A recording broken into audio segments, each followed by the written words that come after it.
In this video, I'm going to teach you 4 very important things that you must know about perming. Number 1, who can even have a perm? Number 2, how to make a perm look more natural. Number 3, some tips and tricks on how to blend a partial perm. And finally, number 4, how to make your perms a little less smelly. Let's get started. So number 1, who can have a perm? Pretty much anybody can have a perm. However, the hair has to be in healthy condition. It can't have a lot of chemical damage, especially highlights. Some perms on the boxes that will say up to 20% highlighted, it's okay. I really don't recommend perming hair that has any bleach on the hair at all. It fries the hair. Perms are a very strong chemical, and let's not forget, perm is just a short word for permanent. It is on there for forever or until you cut it out. So proper care and maintenance is also really important. As a client, are you going to be able to commit to regular salon visits, to treatments, to purchasing proper products to take care of your hair?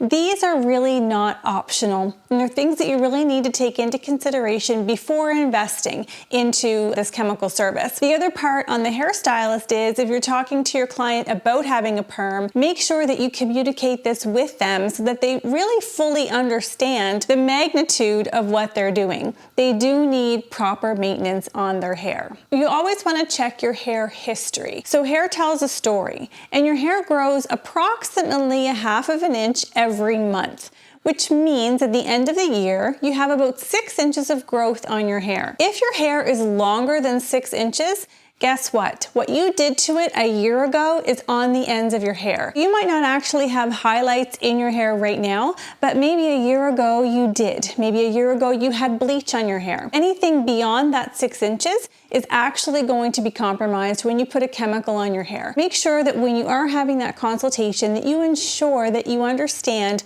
what is really on your hair. Number 2, how to make your perms look more natural. This can be really tricky because again, a perm is not a natural thing. We want to mimic natural curly hair. So to begin with, natural curls have varying shapes and diameters. No 2 curls are the same. When we're wrapping a perm, we want to use alternating size rods.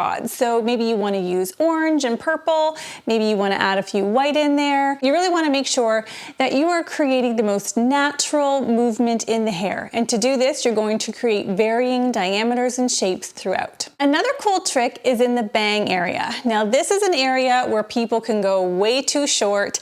You've got bangs, you get a perm, and now your bangs are all the way up here. What you want to do is replace that first rod with a Velcro roller. Velcro rollers are going to give you a relatively good tension without too much tension. It's also going to be a lot larger, and you're going to get a lot softer movement there. So it's going to kind of bend the hair instead of curl the hair.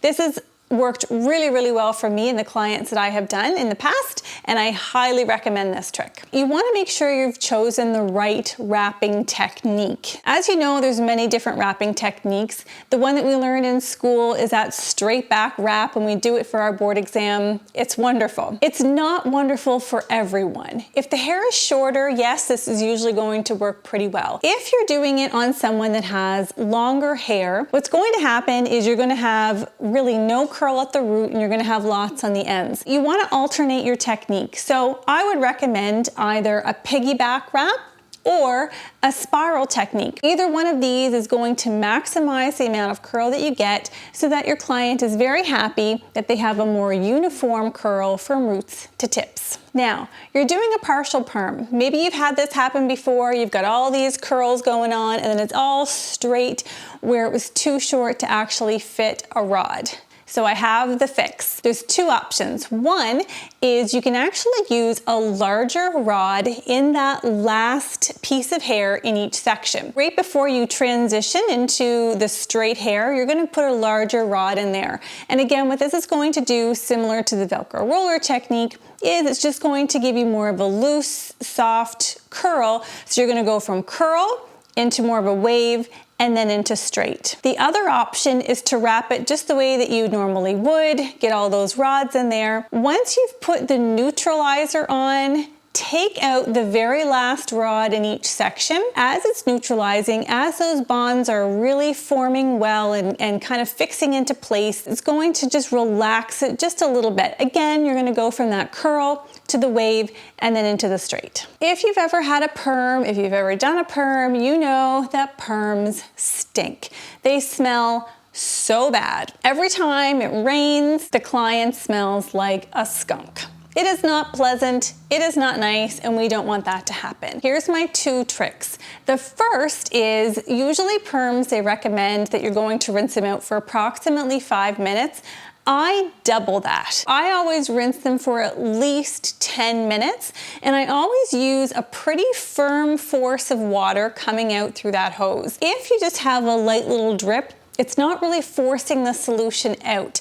If it's too strong, you're gonna drive the rods right out of the hair. So you have to find kind of that sweet spot with the water flow. If you don't get all of that product out of the hair, it's going to be left in the hair. If it's left in the hair, of course, every time the client is in the shower or if it rains, they're going to smell like their perm. The other thing is, you wanna make sure you get all of that water out. Any chemical, any water, any residue, you need to get it out of the hair. Blotting is part of your perm process.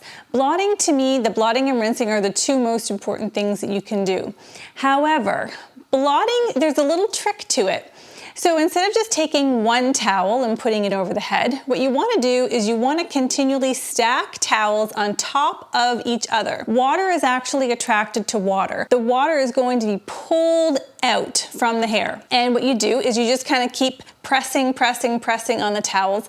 When that top towel is 100% dry, you know that you have gotten the maximum amount of water or moisture out of the hair. This is like a magic trick. It's so cool and it really works. If you're contemplating getting a perm or giving a perm, I hope that you take these tips into consideration. If you'd like a refresher on how to do just a basic perm wrap, you can check out this video right here. And in the meantime, have a great hair day.